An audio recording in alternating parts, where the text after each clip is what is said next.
This is the Depth Mystic Community Podcast, episode 33.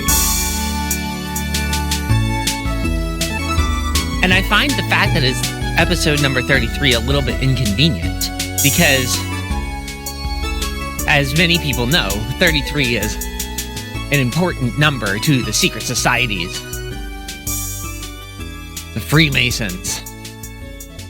And it's also the legendary age at which Jesus of Nazareth was crucified. And although these two facts are very significant in their own way, I almost feel like I have other things to talk about. Not that I'm completely confident in myself. I mean, who am I to speak with authority on anything? If it weren't for a tradition, a wisdom tradition that I discovered when I was 19 years old, I may never have granted myself the right to become my own authority on the things that really matter. But I took the road less traveled, and it made all the difference. It's an American tradition. I mean, every culture has some form of this tradition. But in America, it is particularly culturally accentuated. The idea that one person can rearrange reality in his mind and impose that rearrangement onto the world. And rightfully so. That's why people come to America. That's why people envy America, because of that tradition. But it does have its place in other countries and other times. Carl Jung, for example, realized that the medieval alchemists had a philosophy that resonated with the idea of one person discovering the truth in his own isolation and it resonating with the rest of the world. They had a saying, "The prima materia is found in filth." The prime matter is found in the place where no one in society would think it had any value. Now, the prime matter would eventually become the Philosopher's Stone, and the Philosopher's Stone is used to heal the sick and transmute lead into gold and anything else you want it to do. But the prime matter is the first substance that eventually becomes the Philosopher's Stone. And it is found in garbage, trampled in the dust, where everybody ignores it. And this symbolically means it's the individual human soul, the specific individual mind that has nothing to do with social conformity and accepted wisdom of society. This is what the process of Jungian individuation is all about. Anyone who's sort of properly socialized into society will have tremendous guilt at first, tremendous shame at the very notion of trusting their own self, as opposed to the conventions that surround them. All of the professions have a vested interest in portraying themselves as the authorities so that you will require their services, as opposed to being able to trust yourself on a given matter. Then once you do start to trust yourself, sometimes, as in my case, there's a decisive moment where you have a kind of religious conversion, a moment of full commitment to that process. And as you accumulate wisdom, it's like growing a garden in the desert, an oasis in the desert, in a place that previously no one occupied. Now there is an individual mind growing his worldview. And it takes an act of intelligence, a perpetual scrutiny. When you go out on your own, there's no reason to assume you're going to be right in every thought you have. And so you need an active, almost a hyperactive devotion to separating right from wrong, in the new space. Because there are no guardrails. There are no conventions of society that you can rely on to steer you away from danger or just foolish errands. And moreover, there are so many people who have gone into the territory of the unknown and come to conclusions that satisfied them, but won't end up satisfying you. And so there's 1,000 distractions, 1,000 different theories as to what's going on. And if you're lucky, you will find the records of some explorers who were on the true path. And then you can use their experience to guide you. But there are just as many who, at least from your perspective, will have gone into the same territory, but failed to reach the goal. And so the path is littered with the corpses of brave knights who failed to discover the castle of the Holy Grail and say the magic words. And the only way to avoid becoming one such corpse yourself is to have a vigilant intelligence, to bring the full resources of your individual intelligence to the situations you find yourself in. You can defer no authority. You can offload no authority onto anyone else.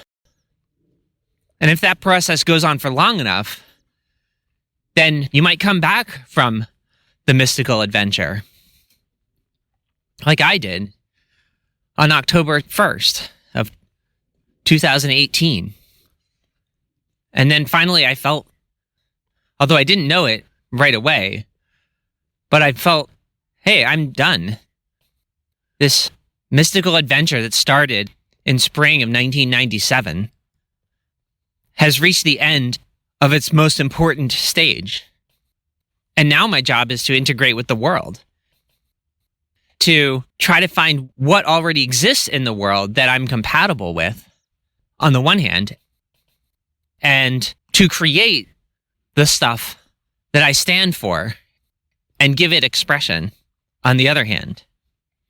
And that's what the Depth Mystic Community Podcast is one Depth Mystics taking a stand and beginning to give expression to his core beliefs. Now, some of them I'm just copying from my forebears. Joseph Campbell, Carl Jung, a man named Robert A. Johnson, with whom I have a huge amount in common, and several others that for me were the necessary foundation so that I could say, on the one hand, I do have a tradition, and on the other hand, I have been initiated myself through a mystical experience so that I can speak with authority on my tradition. It just so happens that what they say I agree with, and that they were the first to say many of the things that I will repeat. But I've also carved out some of my own space. I've had thoughts I've not read in any of my Depth Mystic mentors' works. But I need to find a community so that I can feel comfortable expressing myself more fully. And I'm not in denial about that fact. And that's why I couldn't just begin this podcast by saying it's Zach Tollen's Depth Mystic Podcast. I mean, it is. But it's not everything that it could be if I had the fullness of the community that I wish I had. And so let's bring on our outreach coordinator, promotional manager, Zach Tollen, to tell us how it's going, helping us find and connect in the wide world with people who might be best suited to join with in community. What say you, promotional manager Zach Tollen? Hey, so I I'm posting all of our episodes on YouTube. Now, if you go to YouTube and search for Depth Mystic Community Podcast, it will pop up. All the episodes of this podcast will pop up. Or at least all the ones that I've posted. And soon that will be all of them. So I actually did something. Huzzah! Promotional manager Zach Tollen, you did something. That's great. Okay, you heard it. Now you can listen to the podcast on YouTube. And presumably we'll be posting all episodes on YouTube as we make them from now on. Yes, that's right. I will see you next week. Okay. I guess that's all you did then. And now we transition to another segment where I asked the Jungian depth mystic Zach Tollen about something rather profound and scary. Here's an idea. What if we talk about the continued shadow of human sacrifice in our world? Because there's like some really dark things that most people don't want to acknowledge. That human sacrifice has all over the world and many times and places fulfilled a powerful need of the human psyche that's used partly for the purpose of social cohesion, but also partly for the purpose of activating a kind of cathartic interior experience that allows the human psyche to move into more dynamic places, I guess you could say. We're not labeling those places good or evil, although it's much easier to readily label the human sacrifice itself as evil. But the need for human sacrifice, the idea that that's a critical thing, is only meagerly acknowledged at this time by our society. What do you think of that, Jungian depth mystic Zach Tollen? I mean, I know that's a big issue, and I know there's probably 100 places we could go with it, but maybe I'll turn it over to you just to get a dialogue going. You're pointing out, as you said, something that it's still in the shadow of our society. Like, we have no way of actively putting these ideas into the public marketplace and expecting anything but ridicule and rejection. Now, there are places that are willing to talk about this kind of thing. The philosopher René Girard, the French philosopher, has a number of people, some of them with considerable status in society, who do recognize and believe in what he says about so-called violence and the sacred. And we also have plenty of evidence from the dark side of the secret societies that has been revealed that the sacrifice of Jesus on the cross and the resurrection was nowhere near adequate to their interior lust for power and status. And so they continued the practice of human sacrifice in secret to this very day. And there's plenty of evidence for that. And then we have the Aztec society, for example, and many different cultures at many different civilizational levels, from the most primitive, and as we now know, to the most advanced, that indulge in human sacrifice. But what we really need to figure out is, what is the psychological need behind that? And what do we do about that need? How do we effectively replace those rituals, if possible, with something less evil? Or is it not possible? Will that evil continue to rear itself in spite of all of our good intentions? And it's simply a matter of which people acknowledge and partake of the evil, and which people suppress the unconscious in order to distance themselves from believing that evil is necessary. Yeah, I mean, I think we're in a minefield socially with this topic that I thought might be a good thing to discuss. We're in a minefield. But as a depth mystic, maybe you actually have some insight into the core archetypes that René Girard and others have shown to be a little bit more compelling than most modern people would like to believe. Yes, I do. I do believe I have a lot of insight into it. And I think it's no coincidence whatsoever that the most powerful image in Christianity is one of human sacrifice. And I should add in context, for me, Christianity is the most compelling of the religions in the monotheistic tradition. Christians would argue it's the most compelling religion, period. But I see stuff coming from the Far East that doesn't come from the Christian mindset, and I find as or more compelling frequently, like the Japanese philosophy and worldview and art and culture. Often, to me, seems more compelling than the Christian world. But there's definitely a debate there, and you could argue that the reason they're more compelling is because they've successfully extracted the compellingness of our world and converted it into something that satisfies their worldview.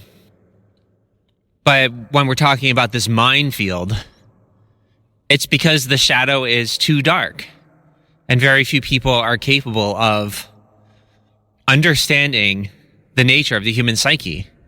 Although, again, we have to give credit to Christianity for forcing this issue by putting the issue of the greatest human sacrifice ever front and center. And that's what Christianity is. It's a religion, almost by definition, that puts what they believe to be the greatest human sacrifice ever as its primary thought process. It's as if Christianity is the one religion which is devoted to highlighting the significance of this archetype, this underlying archetype, to the point where we might actually become conscious of it, like actively conscious of it, so that we can look at it and decide how we want to deal with it.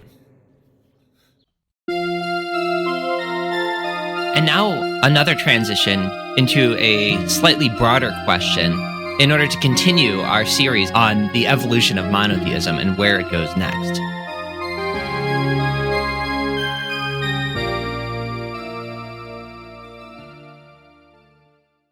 Okay, here's another question.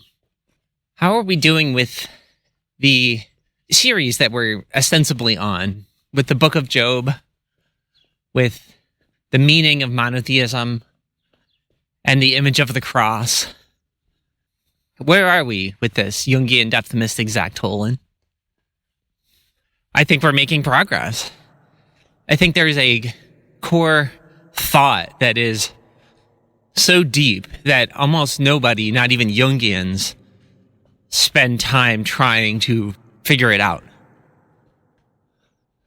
Carl Jung points to the Book of Job as the origin of the most powerful impulse with regard to Christianity, and I would say, by extension, all of monotheism. But it's a huge concern because there's a lot of things in monotheism that are more or less hostile to a peaceful world, to the idea of actually living in harmony with nature. Kind of like we imagine the Native Americans or most other civilizations. When you have a God that is so angry and demanding, and in the case of Judaism, selects exactly one chosen tribe to bring about his conquest of the world, I guess you could say. I am the one true God, and you shall worship no other gods before me. And you are my chosen people, and you shall go out into the world and conquer the world in my name. Or in my being, I guess you could say, since they tend to shy away from naming him. And I think Judaism reaches its limitation whenever you actually take it seriously, which is to say, if you actually believe there is one chosen tribe, then you can forget about the American Declaration of Independence, which says we hold these truths to be self-evident, that all men are created equal, that they're endowed by their Creator with certain inalienable rights. If you have one chosen tribe that's going to conquer the world, then not everyone is created equal. But the thing is, most people with any common sense realize that the American idea is probably necessary at the highest levels. We can't just have one group of people thinking that they are categorically superior to all other people, especially not at the scale of the entire world. It might work in smaller regions in order to bolster the confidence of one group of people. But where it has worldwide effects, it's simply not acceptable. I mean, America, we fought the Civil War over this issue. As Abraham Lincoln said, our fathers brought forth a nation conceived in liberty and dedicated to the proposition that all men are created equal. Now we're engaged in a great civil war, testing whether that nation or any nation, so conceived and so dedicated, can long endure. And they fought the Civil War. And now it's sort of like our worldwide mission to somehow make sure that at core, people worldwide do consider all people to be created equal, that they have basic rights. And so we can't have something like a chosen people who are created differently and who have to follow different rules and have special rights. It just seems like that's where we are politically. Most of us just believe that we can't go around deciding that there's some group of people that's just better than others. And it's not that we can't realize that people will fight each other and that they have identities, and that some, from an analytical point of view, actually are better than others. The sin is in projecting that into a cosmological truth, as if God specifically chose one group of people. To say that it's a fundamental aspect of reality itself, that one group of people has been chosen to rule over all the others, is the problem. That's what America stands against in its core principle. And so we have to figure out what we're going to do with monotheism in general, because all the different variations of monotheism carry the vestige of this basic idea that there is one true thing that everyone must believe. Christianity punts the issue in a way by saying that after you die, the consequences will be visited upon you. And so it's less concrete in its understanding of what the consequences of failing to believe in the one true God are.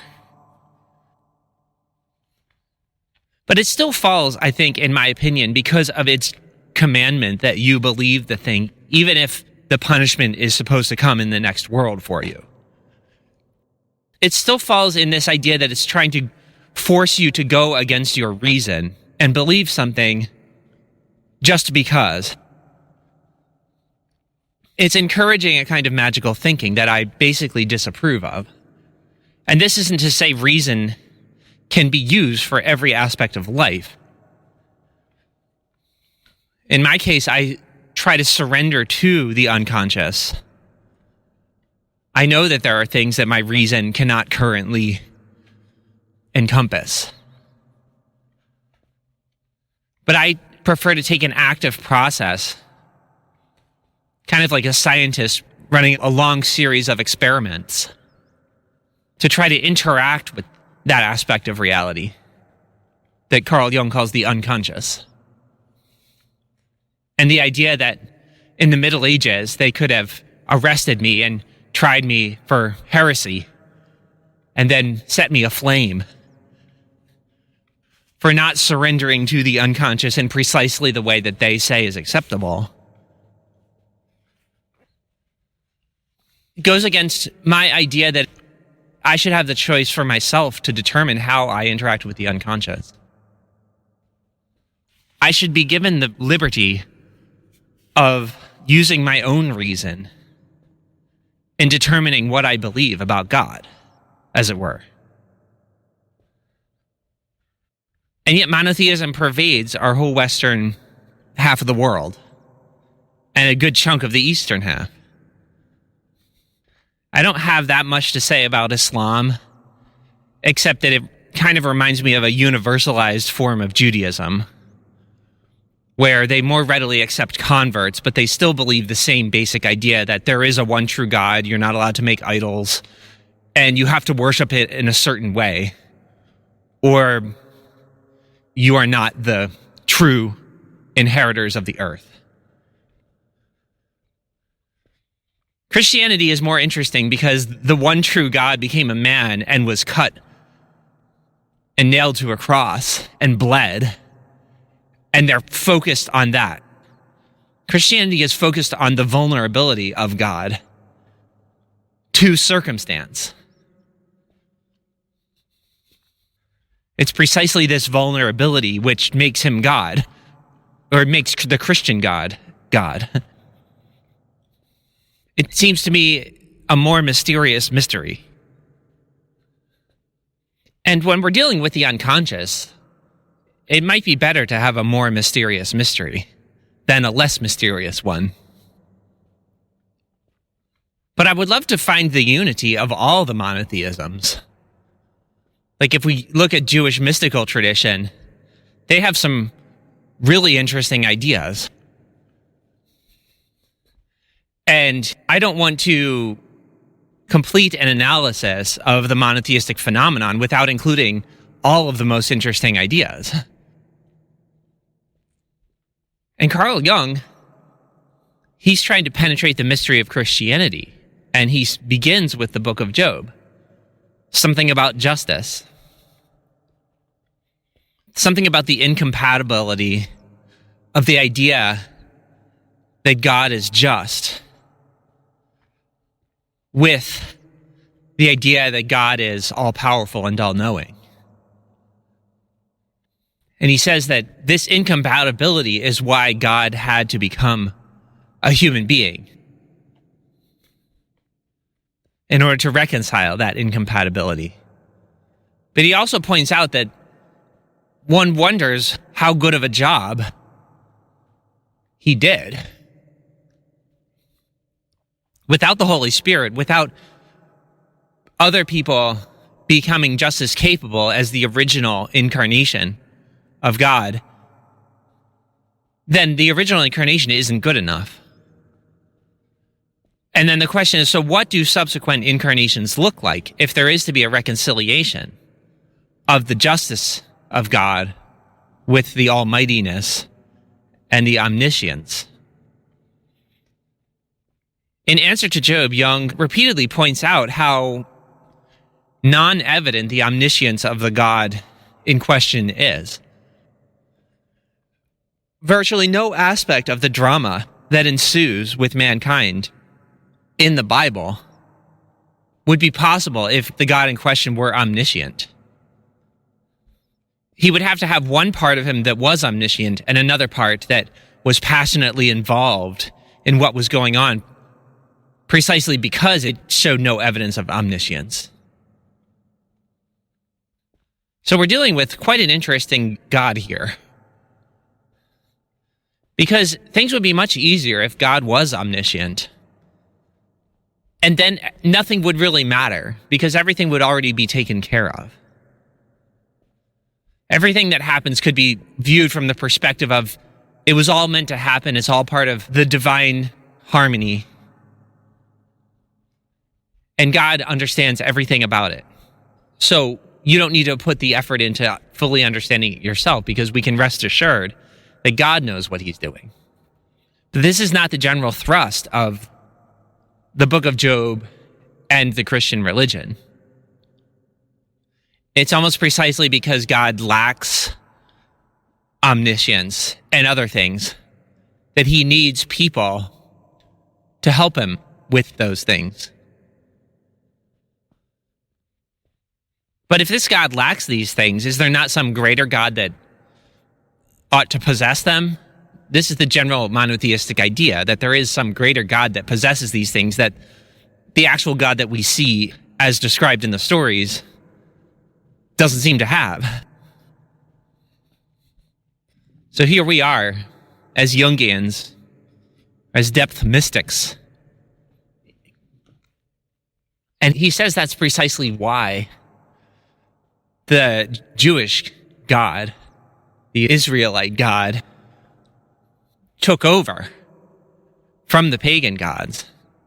It's because he was more passionately interested in human affairs than the pagan gods were. But by the same token, in the Christian tradition, he's also capable of surrendering and experiencing weakness.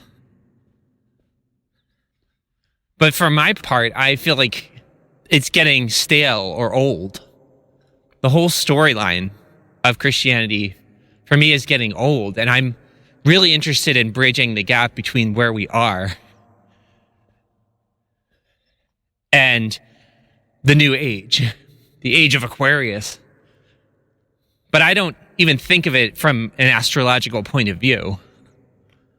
For Jung, the astrology was a synchronicity. It wasn't a causality. Things aren't happening this way because of the astrology. Rather, the astrology is the best description that we currently have of what's happening.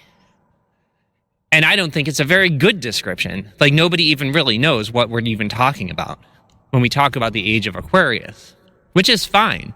We're not supposed to know where history is headed. But it's just a word that we can use to indicate that some of us do feel that Christianity is getting kind of old, and that the other monotheisms are almost like not as interesting, and that we would like to move somewhere with it all and survive and make it all make sense. Well, okay, Jungian depth mystic Zach Tollen.